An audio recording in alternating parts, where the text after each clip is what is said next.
ಎಲ್ಲರಿಗೂ ನಮಸ್ಕಾರ.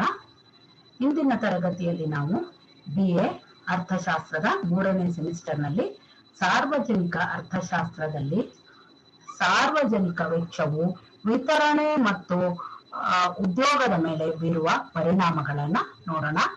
ನಾನು ನಿಮ್ಮ ಅಧ್ಯಾಪಕಿ ಸುಂದರವಲ್ಲಿ ಮಾತನಾಡ್ತಿರೋದು.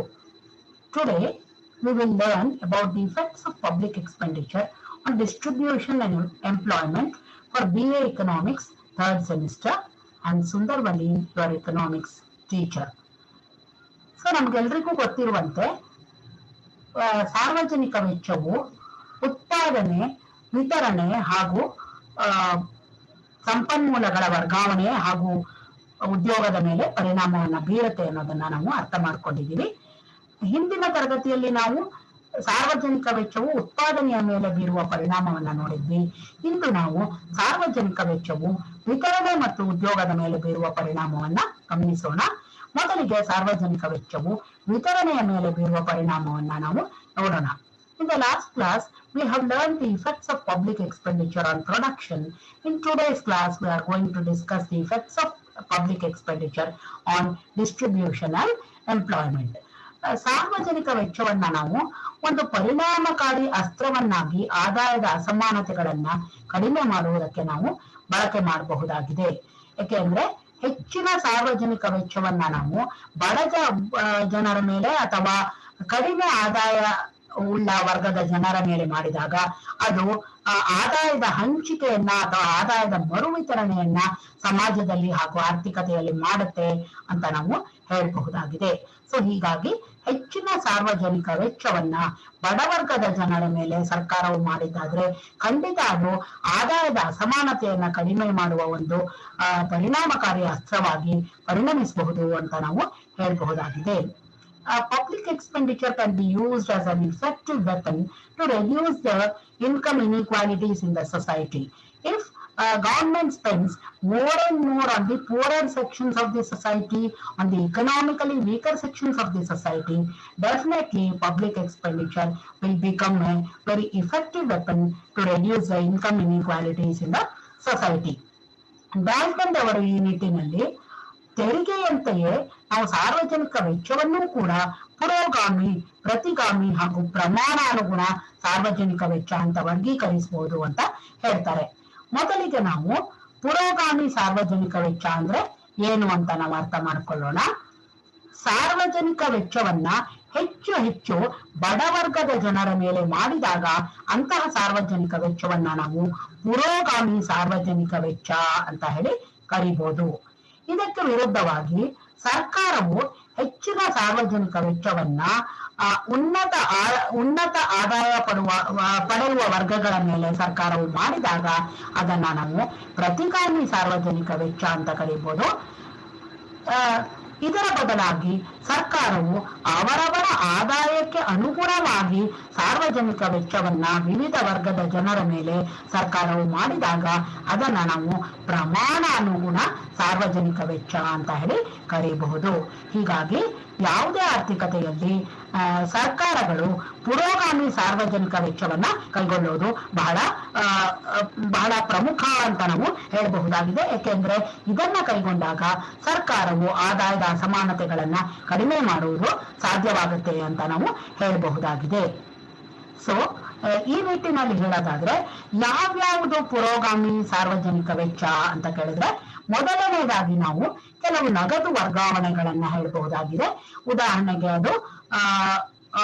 ಉದಾಹರಣೆಗೆ ಅದು ವೃದ್ಧಾಪ್ಯದ ವೇತನಗಳಿರ್ಬೋದು, ಅಥವಾ ನಿರುದ್ಯೋಗ ಭತ್ಯೆಗಳಿರ್ಬೋದು, ಅಥವಾ ಅಪಘಾತ ಸೌಲಭ್ಯಗಳು ಇರ್ಬೋದು, ತಾಯ್ತನದ ಸೌಲಭ್ಯಗಳು ಇರ್ಬೋದು, ವಿಧವಾ ಪಿಂಚಣಿ ಇರ್ಬೋದು. ಇಂತಹ ಕೆಲವು ಸೌಲಭ್ಯಗಳನ್ನ ಸರ್ಕಾರವು ನೀಡಿದ್ದಾದ್ರೆ ಆಗ ಅದು ಆದಾಯವನ್ನ ಬಡ ಜನರ ಪರವಾಗಿ ಮರು ವಿತರಣೆ ಮಾಡುತ್ತೆ ಅಂತ ನಾವು ಹೇಳಬಹುದಾಗಿದೆ.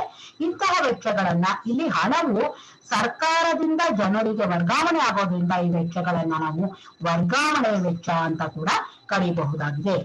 ಎರಡನೇದಾಗಿ ಹೇಳೋದಾದ್ರೆ ಸರ್ಕಾರವು ಕೆಲವು ಉಚಿತ ಸೌಲಭ್ಯಗಳನ್ನ ಕೊಡಬಹುದಾಗಿರುತ್ತೆ. ಉದಾಹರಣೆಗೆ ಉಚಿತ ಪ್ರಾಥಮಿಕ ಶಿಕ್ಷಣ ಇರ್ಬೋದು, ಅಥವಾ ಉನ್ನತ ಶಿಕ್ಷಣಕ್ಕಾಗಿಯೂ ಕೆಲವು ಫ್ರೀ ಶಿಪ್ಸ್ ಅಂತ ಏನ್ ಕರಿತೀವಿ ಅದನ್ನ ಕೊಡಬಹುದು ಸರ್ಕಾರಗಳು. ಉಚಿತವಾದ ಬಿಸಿಯೂಟ ಸೌಲಭ್ಯವನ್ನ ಒದಗಿಸಬಹುದು, ಉಚಿತವಾದ ಆರೋಗ್ಯ ಸೌಲಭ್ಯಗಳನ್ನ ಸರ್ಕಾರವು ಕೊಡಬಹುದು, ಮತ್ತು ಆಹಾರಕ್ಕಾಗಿ ಕೆಲವು ಸಹಾಯಧನಗಳನ್ನ ಸರ್ಕಾರವು ಕೊಡಬಹುದು. ಗೇಣಿ ರಹಿತ ಒಂದು ವಸತಿ ಸೌಕರ್ಯವನ್ನ ಕೊಡಬಹುದು. ಈ ಎಲ್ಲ ಸೌಕರ್ಯಗಳನ್ನು ಸರ್ಕಾರಗಳು ಬಡವರ್ಗದ ಜನರಿಗೆ ಕೊಟ್ಟಾಗ ಅದನ್ನ ನಾವು ಸಮಗ್ರ ವೆಚ್ಚ ಅಂತ ಹೇಳಿ ಕರಿತೀವಿ. ಯಾಕೆಂದ್ರೆ ಇಲ್ಲಿ ಹಲವಾರು ಸೌಲಭ್ಯಗಳು ಉಚಿತವಾಗಿ ಬಡ ಜನರಿಗೆ ದೊರಕುತ್ತೆ, ಹಾಗೂ ಇನ್ನೂ ಕೆಲವು ಸೌಲಭ್ಯಗಳು ಅತಿ ಕಡಿಮೆ ಅಗ್ಗದ ದರಗಳಲ್ಲಿ ಬಡ ಜನರಿಗೆ ದೊರಕುತ್ತೆ ಅಂತ ನಾವು ಹೇಳ್ಬಹುದಾಗಿದೆ. ಇದಲ್ಲದೆ ಮೂರನೇದಾಗಿ ಸರ್ಕಾರಗಳು ಎಲ್ಲರಿಗೂ ಕೂಡ ಅಂದ್ರೆ ಕಣ್ಣಿಗೆ ಕಾಣದ ಕೆಲವು ಸೌಲಭ್ಯಗಳನ್ನ ಕೊಡಬಹುದು. ಅಂದ್ರೆ ಇದು ಇಂಥ ವರ್ಗದ ಜನರಿಗೆ ಅಂತಲ್ಲ, ಇಡೀ ಸಮಾಜಕ್ಕೆ ಉಪಯುಕ್ತವಾದ ಕೆಲವು ಸೌಲಭ್ಯಗಳನ್ನ ಕೊಡಬಹುದು. ಉದಾಹರಣೆಗೆ ಮನೋರಂಜನಾ ಕೇಂದ್ರಗಳ ಸ್ಥಾಪನೆ ಆಗ್ಬೋದು, ಅಥವಾ ಕೆಲವು ಉದ್ಯಾನವನಗಳ ಸ್ಥಾಪನೆ ಆಗ್ಬೋದು, ವಾಚನಾಲಯಗಳು ಹಾಗೂ ಗ್ರಂಥಾಲಯಗಳನ್ನ ಸ್ಥಾಪನೆ ಮಾಡೋದಿರ್ಬೋದು. ಇವುಗಳನ್ನೆಲ್ಲ ಮಾಡಿದಾಗ ಇವುಗಳು ಎಲ್ಲ ವರ್ಗದ ಜನರ ದಕ್ಷತೆಯನ್ನ ಹೆಚ್ಚು ಮಾಡುವುದಕ್ಕೆ ಸಹಾಯ ಮಾಡುತ್ತೆ ಅಂತ ನಾವು ಹೇಳಬಹುದಾಗಿದೆ. ಸೊ ಹೀಗೆ ಸರ್ಕಾರಗಳು ಯಾವುದೇ ವೆಚ್ಚವನ್ನ ಕೈಗೊಂಡಾಗ್ಲೂ ಕೂಡ ಜನರ ಕೆಲಸ ಮಾಡುವ ಸಾಮರ್ಥ್ಯವು ಅಧಿಕಗೊಳ್ಳುವಂತೆ ಅಂತಹ ವೆಚ್ಚಗಳನ್ನ ಸರ್ಕಾರಗಳು ಕೈಗೊಳ್ಬೇಕು ಅಂತ ನಾವು ಹೇಳಬಹುದಾಗಿರುತ್ತೆ. So first of all, let us see what is the effect of public expenditure on distribution. We know that public expenditure can be used as a very effective weapon in order to redistribute the income in favor of poor people. Dalton points out that, like taxation, public expenditure also can be progressive, regressive, or proportional. So, whenever public expenditure benefits the poorer sections of the people more and more than the richer sections, such a public expenditure is called as progressive expenditure. On the other hand, if the public expenditure benefits the richer sections more than the poorer sections in the society, it is called as regressive public expenditure. And thirdly, we can see that whenever public expenditure is incurred according to the income level of the people, that is called as proportional public expenditure. So this is how we see that public expenditure also can be progressive, regressive, or proportional. So according to Dalton, the system of public expenditure is best, which has the strongest tendency to reduce the inequalities of income. Now let us understand what are the various types of progressive public expenditure.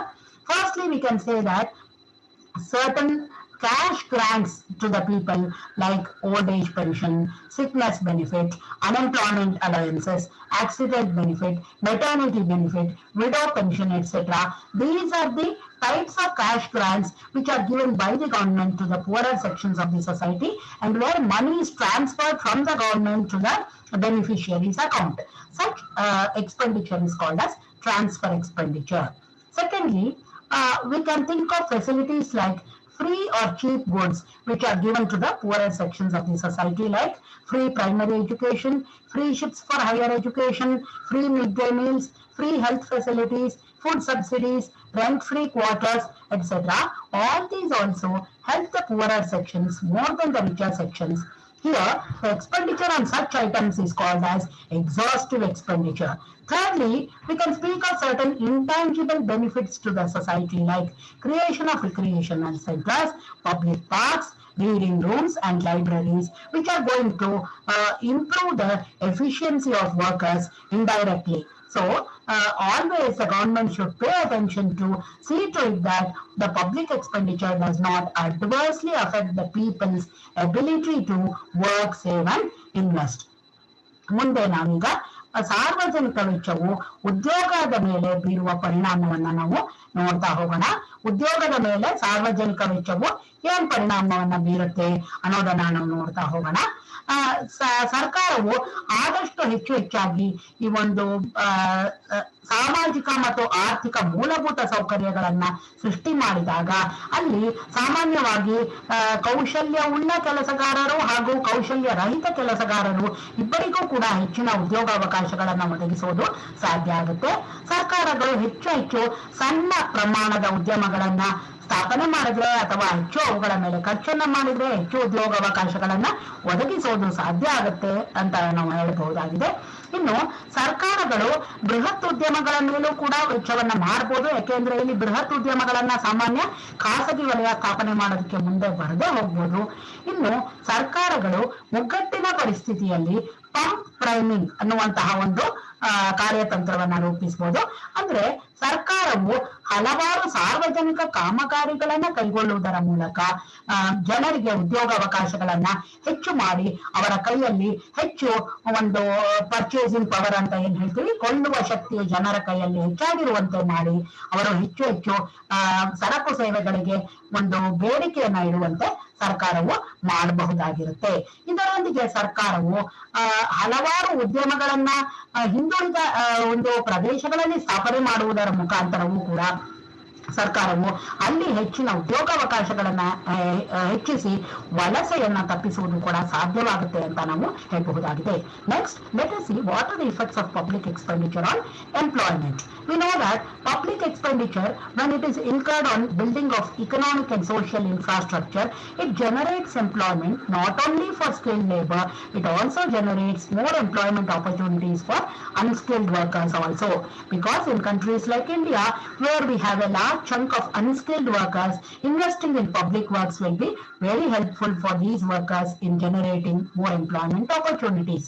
Then government can also spend on small scale sector, which is mostly labor intensive, so that more employment opportunities can be generated.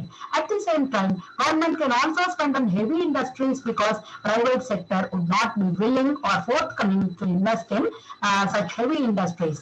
During depression, government can undertake a strategy called as pump priming, which means that government should inject more and more money by constructing public works.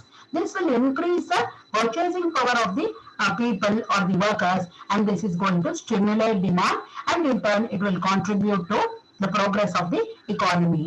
And public expenditure can also be incurred on backward regions more and more, so that there will be industrial diversification in backward and less developed areas, whereby it creates employment opportunities to the people in backward areas and also prevents migration of the people from backward areas to developed areas.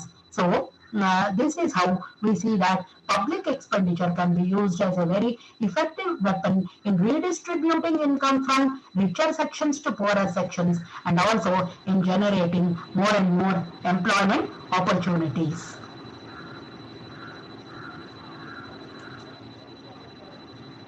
Vaibhav! Hello, Vaibhav! Yo, Peter! Vaibhav! ಏನು ಹಿಂಗಂತ ಹೊಟ್ಟೆ ಬರ್ತಲ್ಲೋ, ಎಲ್ಲಪ್ಪ ತೊಲಗ ಹೋಗಿದ್ಯಾ? ಎಲ್ಲ ಮಾಡಿ ಕುಳ್ಳವ ಕಾಲ್ ಮನೆ ಉಕ್ಕಾರಕ್ಕಾಗಿಲ್ಲ, ಎಲ್ಲಿ ತೊಲಗಾಗಿದ್ಯಾ? ಆಯ್ತು, ಇದೆಲ್ಲ ಕುಟುಕನ್ಸ್ತ ಹಿಂಗಾಗಾಯ್ತು. ಹೇಳ್ಬಾರ್ದ? ನನ್ಗೆ ನೀನು ಕೂತಿದ್ಯಾ ಅನ್ಕೊಂಡು ಈಗ ತಿರುಗಿ ನೋಡ್ತೀನಿ, ಇಲ್ವೇ ಇಲ್ಲ ಸ್ವಾಮಿ. ಏನಪ್ಪ ಒಂದ್ 6 ಗಂಟೆ ಕುತ್ಕೊಳಕಾಗಲ್ಲ, ನಾವು ಹೇಳ್ಕೊಂಡು ಫೋನ್ ಇಟ್ಕೊಂಡು ಸಾಯ್ತೀಯ?